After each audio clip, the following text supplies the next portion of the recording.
Shalom Bapak Ibu Saudara, hari ini kita memasuki hari ke-11 dalam 40 Day to Build Up Our Faith.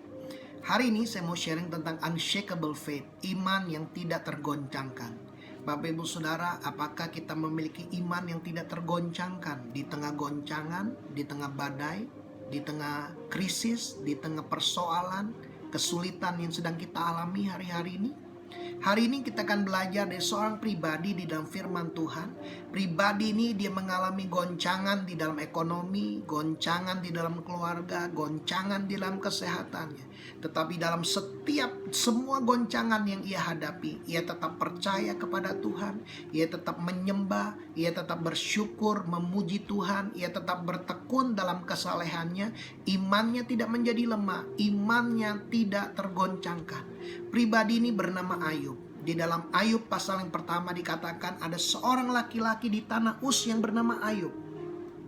Ia seorang yang saleh, yang jujur, yang takut akan Tuhan dan yang menjauhi kejahatan. Ia mendapat dikatakan 7 anak laki-laki dan 3 anak perempuan. Ia memiliki 7.000 ekor kambing domba, 3.000 ekor unta, 500 pasang lembu, 500 ekor keledai betina, dan budak-budak dalam jumlah yang sangat besar, sehingga orang itu adalah yang terkaya dari semua orang di sebelah timur. Bapak Ibu Saudara, apa yang Ayub dapatkan, apa yang Ayub miliki, karena Ayub memiliki kualitas kehidupan yang saleh, yang jujur, yang takut akan Tuhan, dan yang menjauhi kejahatan. Bagaimana dengan kehidupan kita hari-hari ini? Apakah kita memiliki kualitas kehidupan seperti Ayub? Dikatakan ayat yang keempat, anak-anak Ayub yang lelaki biasa mengadakan pesta di rumah mereka masing-masing menurut giliran. Dan ketiga saudara perempuan mereka diundang untuk makan dan minum bersama-sama dengan mereka. Setiap kali apabila hari-hari pesta telah berlalu, Ayub memanggil mereka dan menguduskan mereka. Keesokan harinya pagi-pagi bangunlah Ayub lalu mempersembahkan korban bakaran sebanyak jumlah mereka sekalian, sebab pikirnya mungkin anak-anakku sudah berbuat dosa dan telah mengutuki Allah di dalam hati. Demikianlah dilakukan Ayub senantiasa. Bapak Ibu Saudara, apakah kita senantiasa seperti Ayub menguduskan, mendoakan, dan memberkati anak-anak kita, khususnya para ayah? Saya bersyukur punya seorang papa, setiap pagi ketika dia bangun, dia mencari Tuhan, dia berdoa, memberkati kami, menguduskan hidup kami, berdoa buat kami anak-anaknya. Bapak Ibu Saudara, ayat yang ke-6 juga dikatakan, anak-anak Tuhan datang dan juga ada iblis. Dan Tuhan bertanya kepada iblis, "Iblis, dari mana kamu?" Iblis berkata, "Dari perjalanan mengelilingi dan menjelajah bumi." Lalu bertanyalah Tuhan kepada iblis, "Apakah engkau memperhatikan hambaku Ayub? Sebab tiada seorang pun di bumi yang seperti dia, yang demikian saleh, jujur, yang takut akan Tuhan dan yang menjauhi kejahatan." Iblis menjawab Tuhan, apakah dengan tidak mendapat apa-apa Ayub akan takut akan Allah? Bukankah engkau yang membuat pagar sekeliling dia dan rumahnya serta segala yang dimilikinya? Apa yang dikerjakannya dan telah kau berkati, dan apa yang dimilikinya makin bertambah di negeri itu. Tetapi ulurkanlah tanganmu dan jamalah segala yang dipunyainya. Ia pasti mengutuki engkau di hadapanmu. Bapak Ibu Saudara, iblis berkata kalau Ayub gak dapat apa-apa, dia gak mungkin takut akan Tuhan. Karena Tuhan melindungi, karena Tuhan memberkati Ayub, membuat apa yang dimilikinya bertambah. Karena itulah Ayub takut akan Tuhan. Kalau dia gak punya itu, kata iblis, Ayub pasti mengutuki Tuhan. Dan Tuhan berkata kepada iblis, "Oke, segala yang dipunyainya ada dalam kuasamu, tetapi sayangkanlah nyawanya." Dan dikatakan kemudian pergilah iblis dari hadapan Tuhan. Dan satu hari yang gak disangka-sangka, hari yang gak diduga-duga, ketika anak lelaki Ayub dan yang perempuan makan dan minum anggur di rumah saudara mereka yang sulung, dikatakan ayat 14, datanglah seorang pesuruh kepada Ayub dan berkata, sedang lembu sapi membajak dan keledai-keledai betina makan rumput di sebelahnya, datanglah orang-orang Sheba menyerang dan merampasnya serta memukul penjaganya dengan mata pedang. Hanya aku sendiri yang luput, sehingga dapat memberitahukan hal itu kepada Tuhan. 500 pasang lembu, 500 ekor keledai betina dirampas oleh orang Sheba. Dan dikatakan ayat 16, sementara orang itu berbicara, belum selesai melapor, dikatakan datanglah orang lain dan berkata, api telah menyambar dari langit, membakar serta memakan habis kambing domba dan penjaga-penjaga. Hanya aku sendiri yang luput sehingga dapat memberitahukan hal itu kepada Tuhan. Bayangkan 7.000 ekor kambing domba dan penjaga-penjaganya dimakan api dari langit. Ini fenomenal, kejadian yang luar biasa, kejadian alam yang luar biasa. Sementara orang itu berbicara, belum selesai, datanglah orang lain dan berkata, orang-orang Kasdim membentuk 3 pasukan lalu menyerbu unta-unta dan merampasnya, serta memukul penjaganya dengan mata pedang. Hanya aku sendiri yang luput sehingga dapat memberitahukan hal itu kepada Tuhan. Bayangkan 3.000 ekor unta dirampas oleh orang Kasdim. Sementara orang itu berbicara, datanglah orang lain dan berkata, anak-anak Tuhan yang lelaki dan yang perempuan sedang makan dan minum anggur di rumah saudara mereka yang sulung. Maka tiba-tiba angin ribut, badai selalu datang tiba-tiba, bertiup di seberang padang rumput. Rumah itu dilandanya pada 4 penjurunya, dan roboh menimpa orang-orang muda itu sehingga mereka mati. Hanya aku sendiri yang luput sehingga dapat memberitahukan hal itu kepada Tuhan. Bayangkan Bapak Ibu Saudara, dalam waktu yang berdekatan Ayub mengalami goncangan ekonomi, seluruh hartanya dirampas. Dan yang lebih membuat dia stres dan sedih Bapak Ibu Saudara, anaknya 10 orang mati dalam saat yang bersamaan. Ini adalah sebuah goncangan yang sangat luar biasa. Tetapi dalam semua goncangan yang terjadi tiba-tiba, badai yang terjadi dengan tiba-tiba dalam hidup Ayub, dikatakan ayat 20. Maka berdirilah Ayub lalu mengoyak jubahnya dan mencukur kepalanya, kemudian sujudlah ia dan menyembah. Katanya, dengan telanjang aku keluar dari kandungan ibuku, dengan telanjang juga aku akan kembali ke dalamnya. Tuhan yang memberi, Tuhan yang mengambil, terpujilah nama Tuhan. Dalam kesemuanya itu Ayub tidak berbuat dosa dan tidak menuduh Allah berbuat yang kurang patut. Bapak Ibu Saudara, di tengah badai yang luar biasa, Ayub bangkit. Saya mau Bapak Ibu Saudara kita bangkit di tengah badai yang sedang kita hadapi. Dan Ayub, dia mengungkapkan, mengekspresikan kesedihannya. Dia mencukur kepalanya, dia mengoyakkan jubahnya, dia berduka Bapak Ibu Saudara. Tetapi dia bukan hanya berduka, dia sujud menyembah kepada Tuhan. Ayub tetap menyembah Tuhan. Ayub tetap memuji Tuhan. Dia tidak mengatakan hal-hal yang tidak benar tentang Tuhan. Dalam kesemuanya itu Ayub tidak menyalahkan Tuhan. Dia tidak menuduh Tuhan berbuat yang kurang patut. Bapak Ibu Saudara, nggak cukup sampai di situ.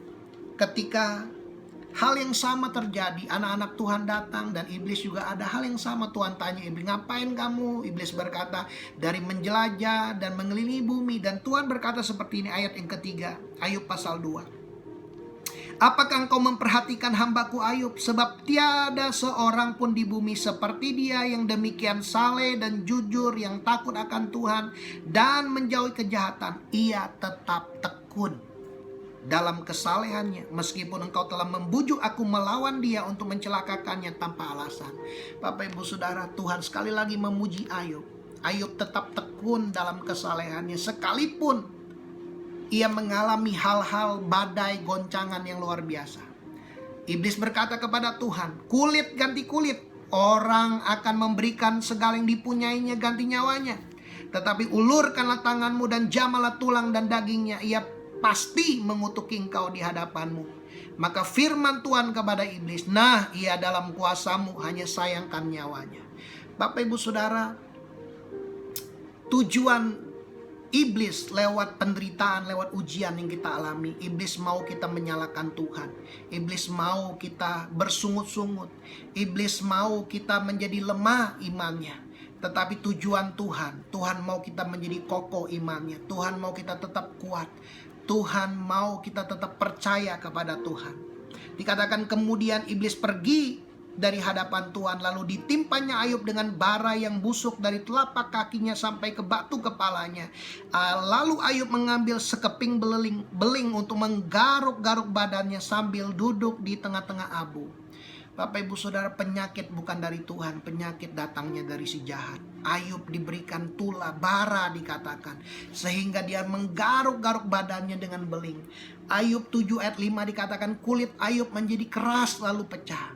Ayub 19 ayat 17 dikatakan nafas Ayub menimbulkan rasa jijik kepada istrinya.